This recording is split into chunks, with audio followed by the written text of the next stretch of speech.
All right, life science class, we are going to begin the circulatory system today. So I'm going to go ahead and pull this up into presentation mode, and I'll teach using these slides. All right, circulation.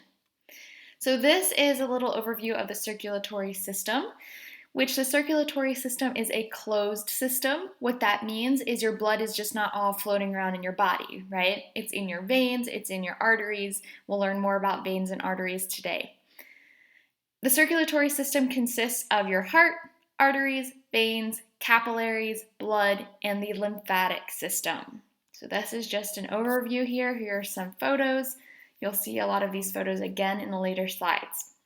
Now, just as a quick preface to these slides, I actually kind of took these from another school, or it was like online, so I found them and I modified them myself. So you won't be able to find, if you Google it, you won't be able to find these exact slides because I've modified them myself and added on and took away things. Okay, blood makeup. So what makes up your blood? The blood is made up of plasma and three main types of cells: RBC, which are red blood cells, WBC, which are white blood cells, and platelets. So you have plasma, and then you have the three main types of cells: red blood cells, white blood cells, and platelets. So let's talk about plasma first. Plasma is 91% water, so it's mostly water. And if you've ever seen pictures of blood in like a vial or in a test tube before, and they've separated out the different components of blood, it's usually that top layer that's kind of that clearish pale yellow color at the top. And this picture kind of shows you what it looks like here, although this makes it look orange. It's actually kind of a pale yellow color.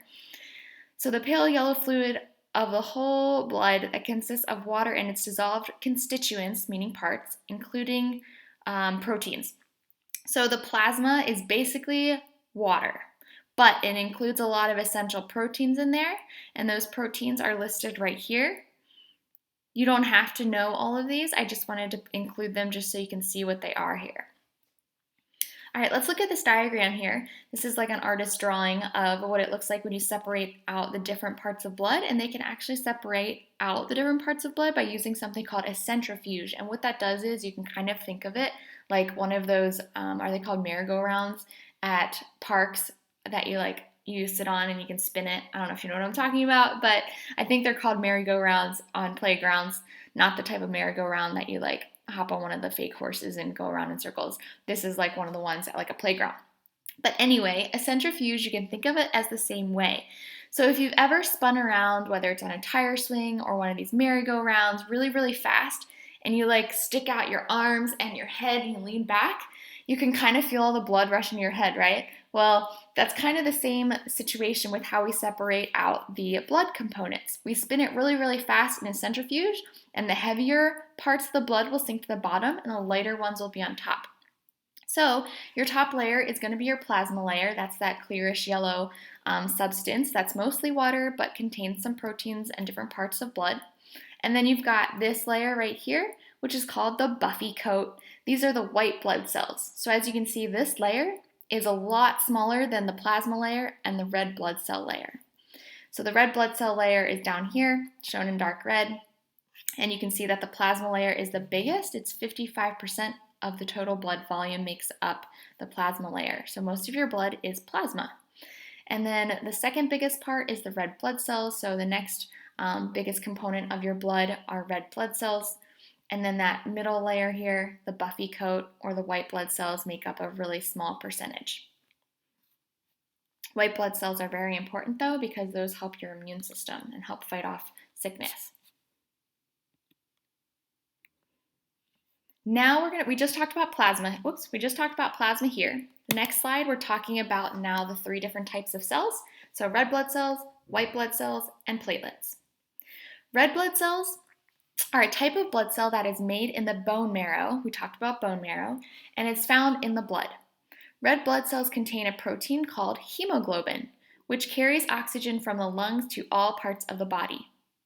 Here's a fun fact about red blood cells, is they are non-nucleated. What does that mean? It means they don't have a nucleus. Pretty crazy, right? Most cells, as we learned earlier in the year when we learned about cells and the organelles, is that cells contain a nucleus. We said that's kind of like the library. Remember, we didn't describe it as the brain. A lot of Old school textbooks will describe it as the brain of the cell, but it's not actually like the brain.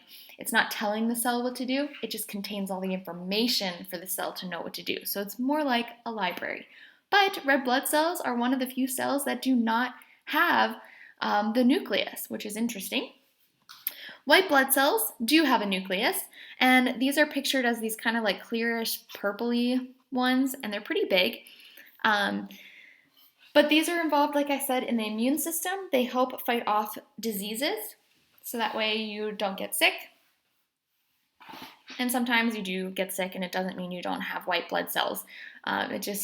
Some people have a low white blood cell count and therefore will become sicker more often.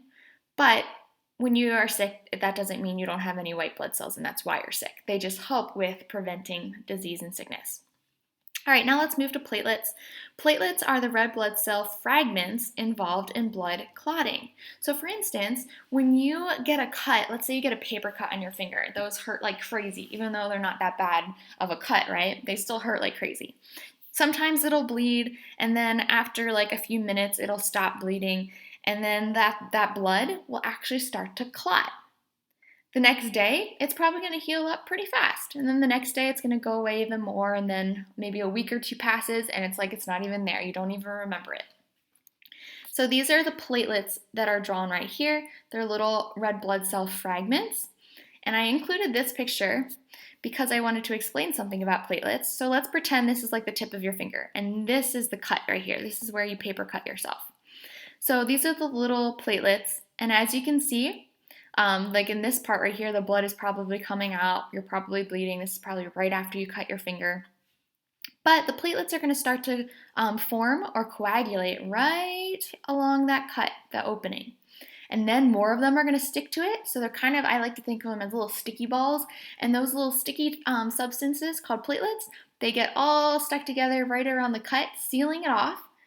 And then these little lines right here are called fibrins. You don't have to know that, but that's what those little lines are in case you're wondering. And it's kind of like you can think of them as the scaffolding or the structure that holds all those platelets in place to help repair that cut. And then you heal and you're all better and you're not bleeding anymore. And this happens pretty quickly. All right, now we're going to get into arteries and veins.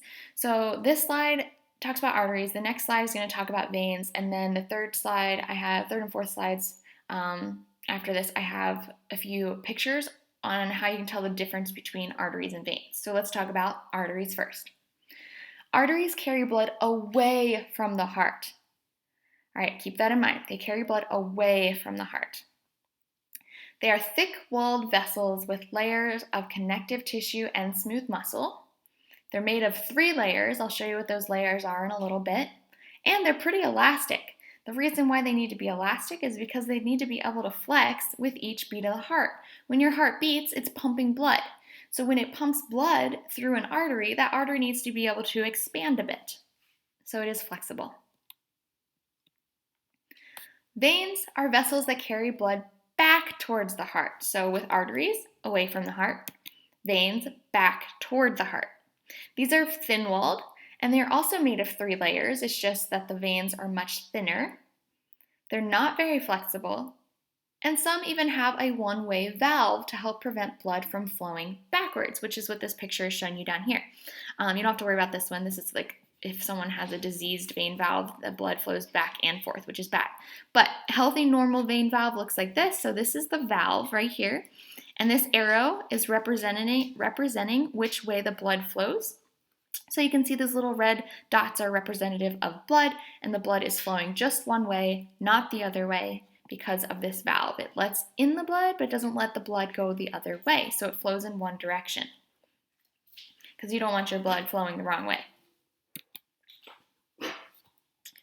All right, this picture is a microscope picture, actually. So this is of a real artery and a vein. This is the artery here, and you can see how thick the cell wall is. You can see how thick the artery wall is, not the cell wall, because it's made up of lots of little cells. The lumen just means that's like the hollow space inside, and this is where your blood flows through, right?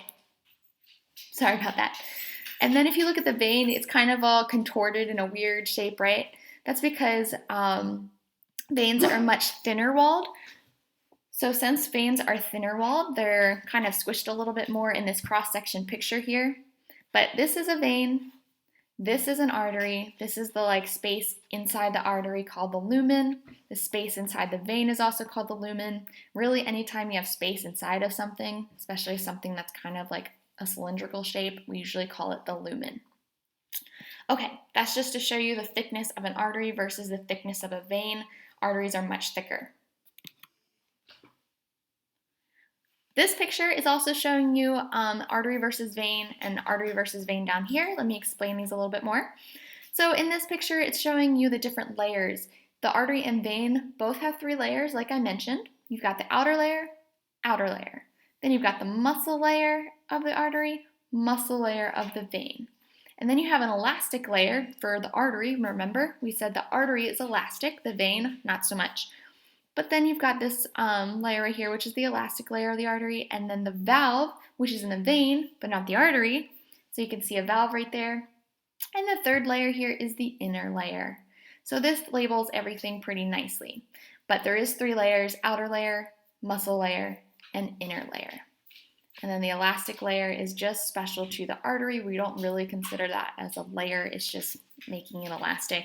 And then the valve is special to just the vein. Okay, now this third picture down here is, let me get rid of that box. Let me let it go away. Oh wait, exit. Oh, that's not what I wanted to do. 1 second. I'll just wait till that goes away on its own. But you can see another artery versus vein picture. Again, this is just depicting that the artery is much thicker than the vein. And what we're going to be talking about on Monday is the capillary. The capillary kind of connects arteries to veins, and they are very, very, very thin. So they're usually only 1 cell thick, as you can see here. 1 cell thick. This would be the lumen of the capillary, but they're much smaller and they're much, much thinner, even thinner than the thin vein. So you've got arteries, which are very thick, as you can see here. And then you've got the vein here, which is still pretty thick compared to the capillary, but definitely thinner than the artery. And the capillary is very small and very thin. All right, we are going to stop there because on Monday we'll pick up with capillaries, but I'm going to stop this lesson today here with ending on arteries and veins.